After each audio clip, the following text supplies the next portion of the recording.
तो आज का जो लेक्चर है वो है कि हमने अगर लिस्ट बनाई है अपने व्यू में एंड अगर आप उसके डेटा को एक्सट्रैक्ट करना चाहते हैं टेम्पलेट्स में, जेंगो टेम्पलेट्स में, तो उसको कैसे करेंगे। पहली चीज़ तो हम ये सीखने वाले हैं। दूसरी, today I will teach you कि how to create a multiple views for common app. आपने प्रीवियस देखा कि हमने टेम्पलेट्स बनाई थी इंडिविजुअल ऐप के लिए। एक बाहर तो टेम्पलेट पड़ी हुई थी बट हमने अंदर भी क्या किया, एक टेम्पलेट्स बनाई थी। So same as in every app have only one view. To create a separate view for some separate operation, then we can also create this also for separate view as well for separate operation. It is possible in Django like as a template directory structure. Okay, so now here today first we have to go to common underscore header dot footer dot header dot html file. So now in this file I create a hyper reference for मैं एक reference create कर रहा हूँ। उसके अंदर मैं क्या करूँगा, उसको कवर अप करूँगा। AHREF हम एक हाइपर रेफरेंस बनाते हैं। तो मैं यहाँ पे लिख रहा हूँ, लेट्स सपोज यहाँ पे मेंशन कर देता हूँ मैं काउंटिंग। मैं काउंटिंग कर रहा हूँ, मुझे इंटरप्ट हो रहा है, मुझे अच्छा लगता है। तो स्टूडेंट स्पेस काउंटिंग। ओके, तो स्टूडेंट स्पेस मैंने काउंटिंग लिखी है, तो मैंने 2 डॉट्स लगाए, बैकवर्ड से राइट काउंटिंग किया, तो मैंने स्टूडेंट काउंटिंग कर दिया। समझ में आया? Okay, student counting I think so कुछ बात नहीं बनी है ना। क्या लिखना चाहिए? काउंटिंग की जगह हम लिख देते हैं ऑड एंड इवन लिस्ट। ठीक है, तो सीधा लिस्ट ही लिख देते हैं 1 to 50। तो मैं 1 से लेके 50 तक ऑड और इवन लिस्ट प्रिंट करूंगा, और उसके अंदर हम क्या करेंगे, जो ऑड होगा वो हमारे पास क्या आएगा, शाइन। जो ऑड होगा वो हमारे पास आएगा ग्रीन कलर का, जो इवन होगा वो आएगा हमारे पास रेड कलर का। अंडरस्टूड? तो जब मैं इस पे क्लिक करूंगा तो ये काउंटिंग को फाइंड आउट करेगा कहाँ पे हमारे पास कॉमन, इसके अंदर यहाँ पे यूआरएल में जाएंगे। दरवाजा बंद कर दो आदित्य। तो यहाँ पे मैं लिखूंगा पाथ, तो मैंने ये चीज़ बंद कर दी। तो यहाँ पे मैंने लिखा व्यूज़ डॉट, यहाँ पे हम एक व्यू बना लेंगे। ठीक है, यहाँ पे एक व्यू बना लेंगे ना, उस व्यू के अंदर मतलब कि फंक्शन बना लेंगे। तो यहाँ पे लिखा मैंने फाइंड डिस्प्ले ऑड इवन। ठीक है, तो यहाँ पे मैं एक नेम ले लेता हूँ, नेम इक्वल टू, यहाँ पे मैंने मेंशन किया ऑड इवन लिस्ट। ठीक है, ओके जी। तो जब ये बन जाएगा तो ये display underscore odd underscore even को कहाँ पे फाइंड आउट करेगा, आपके व्यू के अंदर फाइंड आउट करेगा। तो हम व्यू के अंदर जाएंगे, तो व्यू के अंदर जैसे ही अब हम जाएंगे तो यहाँ पे एक फंक्शन बनाएंगे डेफ दिस वन।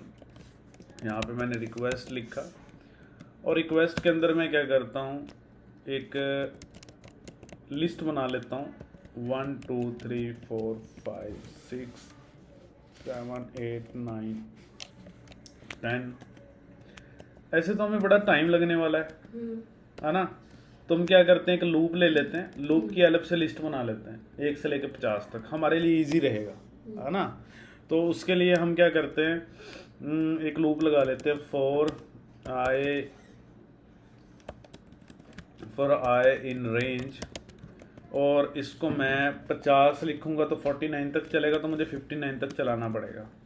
ठीक है, तो यहाँ पे हम क्या करते हैं, एक लिस्ट डिफाइन करके छोड़ देते हैं ऐसे, और इसके अंदर मैं क्या करूँगा, रिकॉर्ड डॉट अपेंड, और ये लिस्ट बनती चली जाएगी। मतलब कि हमें गिनती लिखने से अच्छा है कि एक लूप लगा लो, अपेंड क्या करता रहेगा, उस लिस्ट के अंदर 1 से लेके 50 तक एलिमेंट डाल देगा। ठीक है, उसके बाद हम यहाँ पे क्या करेंगे, रिटर्न लिखेंगे, रिटर्न रेंडर रिक्वेस्ट। फिर हमें एक पेज बनाना पड़ेगा जिस भी नाम से आप पेज बनाना चाहते हैं। जैसे मैंने यहाँ पे लिखा और even डॉट HTML, ठीक है। फिर मैं यहाँ पे कुछ भी ले लेता हूँ, यहाँ पे ले लेता हूँ डेटा डिक्शनरी ले लेता हूँ, उस डिक्शनरी के अंदर इस लिस्ट को पास कर देता हूँ, ठीक है जी। ये चीज़ ऐसे होगी।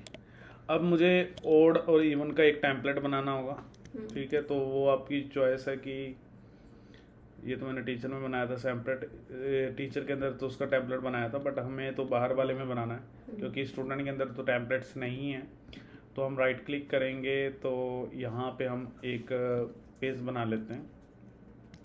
तो मेरे पेज का नाम है ओड इवन, जो है वो ओड अंडरस्कोर इवन EHS आ गई, ठीक है। तो अब हम व्यू के अंदर जब यहाँ पे यूआरएल में जाएंगे, कॉमन हेडर के यहाँ पे जाएंगे, तो जब मैं यहाँ पे क्लिक करूँगा तो अकाउंटिंग को फाइंड आउट करेगा इसके यूआरएल के अंदर यहाँ पे, ठीक है। इस यूआरएल के अंदर वो फाइंड आउट करेगा यहाँ पे, यहाँ से वो फाइंड आउट करेगा इस व्यू के अंदर इसको, और ये रेंडर करेगा ओड इवन HTML पेज को जो कि मैंने बनाया है इस टेम्पलेट के अंदर। अब मुझे यहाँ पे मैं यहाँ पे एक टेबल बनाऊंगा, एक वैसे मैं हेडिंग भी दे देता हूँ अपनी according, ALIGN equal to centre, और यहाँ पे मैं मेंशन कर देता हूँ ओड एंड इवन लिस्ट, ठीक है। तो यहाँ पे एक चीज़ और मेंशन कर देता हूँ, ओड जो होगा वो रेड कलर का होगा और जो इवन होगा वो हमारे पास ग्रीन कलर का होगा, लेट्स, ठीक है।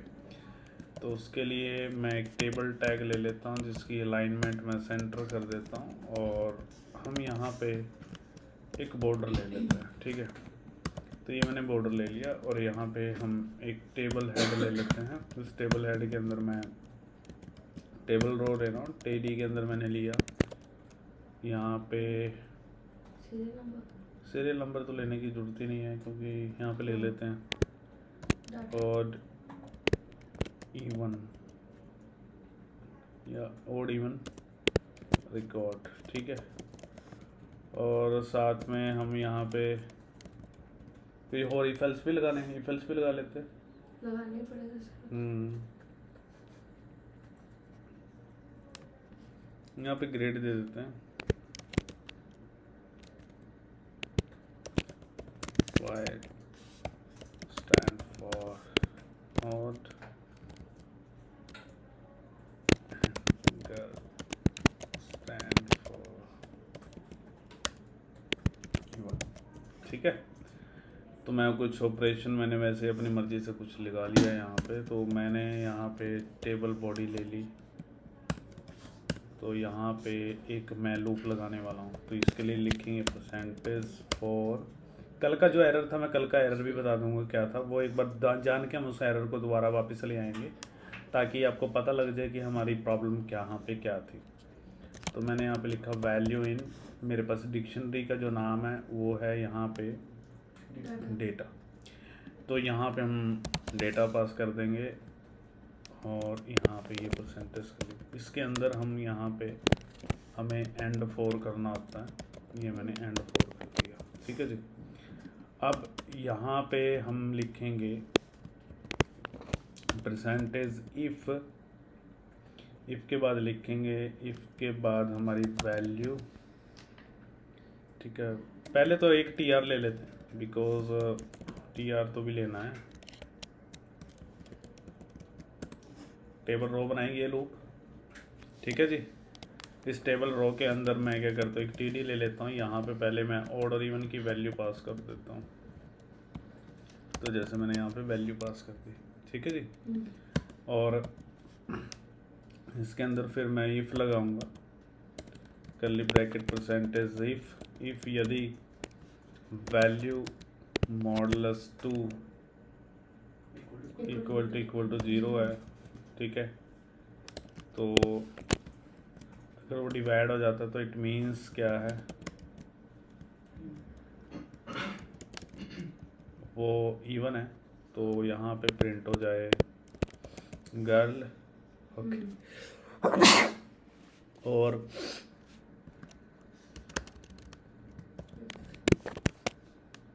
एल सी लगा देते हैं, ठीक है। लास्ट में तो एल सी बचा है, तो मैं यहाँ पे टी आर लगा लेता हूँ वाई, ठीक है। और गर्ल का जो कलर था वो ग्रीन था, क्योंकि इवन स्टैंड फॉर ग्रीन है, तो हम यहाँ पे एक स्टाइल दे देते हैं, स्टाइल कलर, यहाँ पे मैं ग्रीन कलर मेंशन कर देता हूँ, ठीक है। और यहाँ पे हम लिख देते हैं स्टाइल कलर रेड कर देता हूँ, ठीक है shine. So let's check it कि ये काम करेगा कि नहीं करेगा। तो उसके लिए सबसे पहले तो हम इस प्रोग्राम को रन करते हैं और देखते हैं कि ये काम करेगा क्या नहीं करेगा, ठीक है। ऑर्डर इवन लिस्ट पे क्लिक करा मैंने, देखो वही एरर है कल वाला, जो मैंने कल वाला एरर है, ठीक है। रीज़न क्या है, ये एरर क्यों आता है, क्योंकि देखो ये यहाँ पे एरर आ रहा है, इसको यहाँ पे प्रॉब्लम है, ठीक है। तो उसके लिए देखो हमारे पास कोई ये बिना मतलब का एरर था, स्पेस देना है बस, लाइक दिस, ठीक है। रन करते हैं बस, और कुछ भी नहीं है। अभी भी percentage could not parse the remainder parse from, and if नहीं लगाया मैंने, नहीं लगाया, तो परसेंटेज एंड इफ, इफ चलाया तो उसको एंड भी करना पड़ेगा, ठीक है, जैसे फॉर चलाया वैसे। तो अब इसको रन करते हैं, क्लिक करते हैं, तो अभी भी मेरे पास अब परसेंटेज इसमें ही एरर है, इफ़ वाले में ही शायद यहाँ पे कोई स्पेस का इशू है, यहाँ पे ये जो चीज़ ऐसे आ सकती है, शायद ये चीज़ ऐसे आएगी, कुछ स्पेस का इशू। हाँ स्पेस का इशू होता है इसमें, थोड़ा सा ध्यान से रखना है इसको स्पेस के का। अभी भी अच्छा परसेंटेज 2 लिखा है, यहाँ पे मैं स्पेस दे देता हूँ, मॉड्यूलस वो उसको परसेंटेज काउंट कर रहा हूँ। ओके। प्रॉब्लम ये है कि एक्चुअली ये क्या कर रहा है कि ये जो मॉडुलस है ना, ये सिंटैक्स तो सिंटैक्स कंसिडर कर रहा है। चलो डिवाइड बाय कर देते हैं, वैसे ऐसा होना नहीं चाहिए। बाकी लेट चेक इट कि ये काम करेगा नहीं करेगा, वो उसका अल्टरनेटिव भी हमें देखना पड़ेगा। वैसे सिचुएशन डिफरेंट सी हो गई है, could not parse the remainder from slash this one. Sir space हटा के देखो एक बार तो। एक चीज़ करते हैं, चलो ग्रेटर देन वाली कंडीशन लगा लेते हैं फिलहाल के लिए, लेस देन इक्वल टू 10, अगर ना, ठीक है। अगर वैल्यू लेस देन 10 होगी तो वो ग्रीन होगी, अदरवाइज वो रेड होगी। स्लैश का भी इशू आ रहा है, देखो ये चल पड़ा, ठीक है। तो ये वो तो सर हुआ नहीं ग्रीन। हाँ वो मैं भी देखता हूँ, वो सिंटेक्स इशू है कोई, ऊपर। हाँ क्योंकि डियर ये टी आर है, तो टी आर मैंने यहाँ से ओपन करी तो अंदर मुझे टी डी लेना चाहिए था, ठीक है। ये मिस्टेक है, और कोई मिस्टेक नहीं है। तो मैं जब इसको रन करूँगा तो ये देखो, ठीक है। 10 से लेस है वो ग्रीन है, और नीचे क्या है वो वाई है। तो यहाँ पे देखो मेरे पास प्रॉब्लम क्या है कि यहाँ पे मॉडुलस नहीं काम कर रहा है। द रीज़न बिहाइंड इज़ कि अगर मॉडुलस यूज़ करूँगा तो वो इसको सिंटेक्स लेके चल रहा है, ओके पता लग गया। तो इसको मॉडुलस को कैसे यूज़ करेंगे, तो एक बार मुझे चेक करना पड़ेगा यार, मेरे साथ भी फर्स्ट टाइम हुआ है ऐसा कि यार ऐसी सिचुएशन पड़ी है। How to use modulus symbol in Django template, right. तो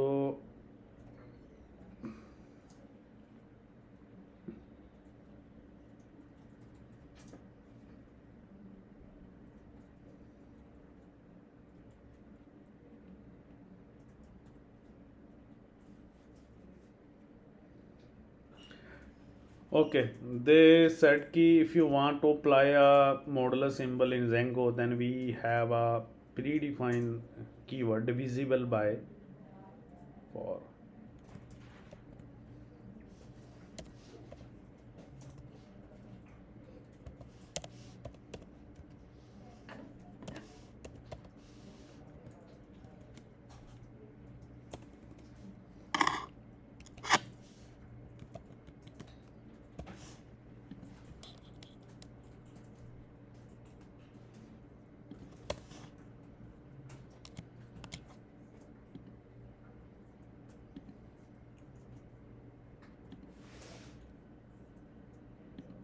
ये देखो बिल्कुल परफेक्ट है। जो मेरे पास यहाँ पे इवन है वो तो गर्ल हैं, और जो मतलब कि ओड हैं वो मेरे पास बॉय हैं। ठीक है, ओके जी। अब ये चीज़ क्या है कि देखो जेंगो के अंदर क्या है कि मॉडुलस सिंबल का, परसेंटेज सिंबल का डिफरेंट मीनिंग होता है, but in Django modulus use किया जाता है for remainder find out, but in Django also have a modulus, percentage have a different meaning, है ना।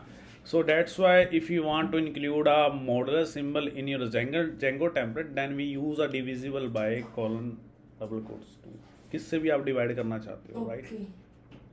So modular symbol is not work in Django because Django को लगेगा कि वो आप Django template syntax use कर रहे हैं. So this is the concept. If you want to find a remainder particular जिसकी बेस पे आप क्या कर सकते हो, डिवाइड करना चाहते हो, ठीक है, ठीक है। Okay morning sir. तो अब इसका आगे मैं देखो नेक्स्ट चैप्टर क्या करा रहा हूँ, आपका हो गया था जी रोहित। नेक्स्ट में आगे क्या पढ़ा रहे आ रहा हूँ, देखो हर एक ऐप के अंदर एक व्यूज़ होता पहले से। मैं क्या चाहता हूँ कि कुछ ऐसे हाइपर रेफरेंस बनाना चाहता हूँ कि जिनका सेपरेट व्यूज़ हो।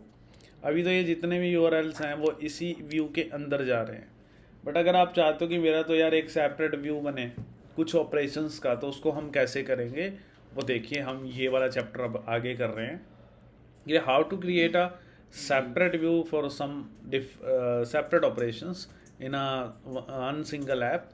Then how we can do this? First we create one more hyper reference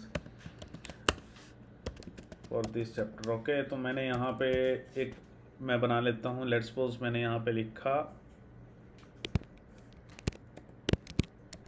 admission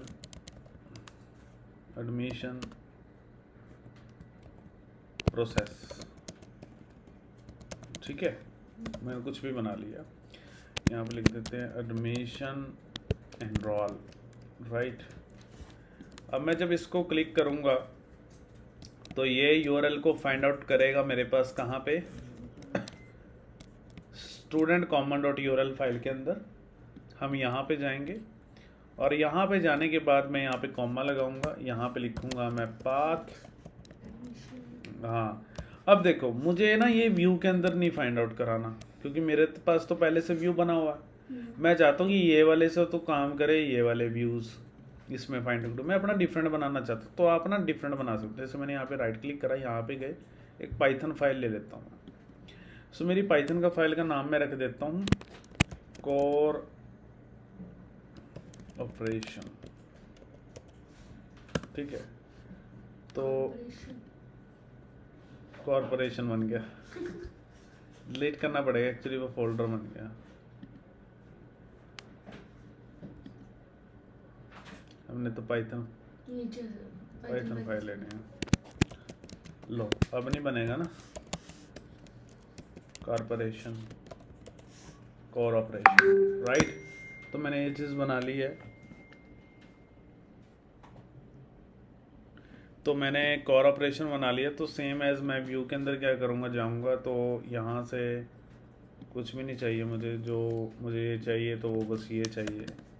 तो Django dot shortcuts import render, तो यहाँ पे मैं एक फंक्शन बनाऊँगा, किसी भी नाम से फंक्शन बनाऊँ। लेट्स सपोज मैंने लगाया एडमिशन पेज रिक्वेस्ट कॉलन, और यहाँ पे मैं लिखता हूँ रिटर्न रेंडर। इसके अंदर रिक्वेस्ट आएगा, कॉमा आपके पेज का नाम, तो मैं एडमिशन डॉट एचटीएमएल नाम से बना लेता हूँ, ठीक है। और हम व्यू के अंदर जाएंगे। अभी देखो एक मैं 2-3 चीज़ें इसके साथ इकट्ठी करा देता हूँ। लेट्स सपोज अगर आप चाहते हो कि जब मैं इस पेज को एक्सेस करूँ तो आपने टाइटल भी अगर आप यहीं से पास करना चाहते हैं तो वो कैसे करेंगे वो देखिए। तो सबसे पहले तो हम अपने urls.py फाइल के अंदर चलते हैं। इनसाइड दिस मैं यहाँ पे क्या लिखने वाला हूँ, तो यहाँ पे मैं लिखूँगा कोर ऑपरेशन डॉट, फंक्शन का नाम क्या था वहाँ पे, पर यहाँ पे इंक्लूड तो भी करना पड़ेगा ना मेरे भाइयों, from dot import corporation dot admission page आसान है ना। एडमिशन क्या कह रहे हैं जी? भुलाने वाली चीजें हैं। भुलाने वाली तो हैं डियर, बहुत कंफ्यूजिंग सा है। जेंगो आसान है बट कंफ्यूज करने वाली चीज़ें हैं इसमें। आते जैसे मैं तो कंफ्यूज ही हो जाती हूँ बहुत ज़्यादा। और ऑपरेशन पेज देख, तो ये एडमिशन प्रोसेस यहाँ पे जाएंगे तो ये इस पेज को फाइंड आउट करेगा टेम्पलेट के अंदर। तो ये मैं राइट क्लिक करूँगा, न्यू पे जाऊँगा तो ये HTML फाइल बना लेता हूँ यहाँ पे, और यहाँ पे लिख देता हूँ welcome to admission department, how we can help you.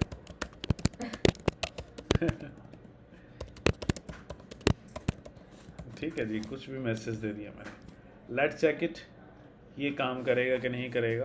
तो सर एक इसमें अभी ये भी पंगा ना, इसको बार बार मतलब स्टॉप करना नहीं नहीं, आप एक बार रन करके छोड़ दो, बस आप जो चेंज करोगे रिफ्रेश करते रहो। Control R. हाँ, तो यहाँ पे एडमिशन इनरोल पे जाऊँगा तो देखो प्रॉपर काम कर रहा है। इट मीन्स हमने ये सीख लिया अब कि हमें ज़रूरी नहीं है कि इसी व्यू की ही रिक्वायरमेंट है। ओके। तो हमने, आपको लगता होगा कि यार ये फिक्स है यहीं पे बनाना ज़रूरी है, तो आप अपने अलग से भी बना सकते हैं। तो ये पाथ आएगा तो वो यहाँ पे इसके अंदर इसको फाइंड आउट करेगा। देखो धीरे धीरे हम आगे बढ़ेंगे ना तो बहुत सारी चीज़ें खुलती चली जाएंगी जो आपको लगती होंगी ये प्री डिफाइंड है, बट ऐसा कुछ भी नहीं है, राइट। तो मैं एक चीज़ और दिखाना चाहता हूँ आपको कि मैं चाहता हूँ कि जब ये मेरा पेज चले ना तो मेरा पेज ना उस इस admission.html का टाइटल बनाए। उसके लिए आप यहाँ पे पास कर सकते हैं, जैसे मैंने यहाँ पे लिखा टाइटल,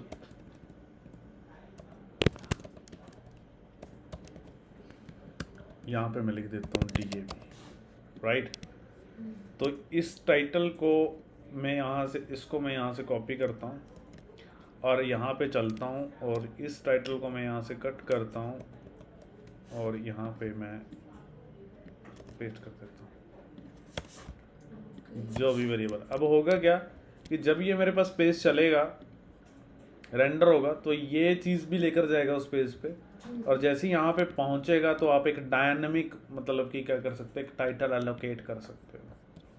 ठीक है, फिक्स नहीं होगा, तो प्रॉपर आप एक डायनामिक वेबसाइट्स बना सकते हैं। तो अभी मेरे पास सफारी में एक्चुअली ये ओपन है, इसमें टाइटल बार दिखता नहीं है, तो मैं क्रोम में आपको शो करता हूँ आर्ट पे। तो ये देखो DAV आ रहा है, ठीक है। तो ये जो DAV है ये मेरे पास उधर डिफाइंड है यहाँ पे इसके अंदर, और यहाँ से टाइटल जाता है यहाँ पे, ठीक है। तो आप ऐसा भी कर सकते हैं इफ़ यू वांट, ठीक है जी। तो ये कंसेप्ट था, ठीक है। And let me try one more concept, if वो चलता है कि नहीं चलता है। मुझे जेंगो के कुछ चीज़ें जो हैं वो याद सी आ रही हैं, सो आई टाइप है current underscore time. So let me check it कि ये काम करेगा नहीं करेगा, अदरवाइज़ नहीं करता तो फिर मैं इसको अलग उसमें सिखाऊंगा। नहीं करा तो it means current underscore time is not working. But अगर फिर भी आपको टाइम प्रिंट करना ही है, आपकी जिद है, तो आप इस वेरिएबल को फिर यहाँ पे पास करके ले जा सकते हैं।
तो date time dot M no attribute get, तो क्या था, डेट टाइम डॉट नाउ होता है, राइट। तो मैंने गेट लिख दिया, नाउ होता है, क्लिक नाउ दिस वन। 1 नवंबर 2023 5:09 हो चुके हैं। रीज़न बिहाइंड इस कि मुझे अपना जो सर्वर है उसका टाइम सेट करना पड़ेगा, उसके बेस पे एक्चुअली क्या नए करेगा, ये system प्रॉपर से टाइम कर देगा। देगा। नई सिस्टम से नहीं दिए। In setting dot P Y file have a Time zone. time zone, so here we have to declare our time zone as per the time zone। वो क्या करेगा, हमारे पास क्या करेगा, ये वो टाइम जोन के हिसाब से वो टाइम उठाएगा, ठीक है। ये इंटरनेशनलाइजेशन है, डॉक्यूमेंटेशन पे जाके आप इंडियन टाइम उठा सकते हैं अगर आप चाहो तो। ये मैं सिखा दूंगा आपको, डोंट वरी। है तो जस्ट मैंने अभी ये सिखाने की कोशिश की है कि अगर आपको डे टाइम प्रिंट करना ही है तो आप इसको कुछ इस तरीके से कर सकते हैं, लाइक दिस। ओके, डन है।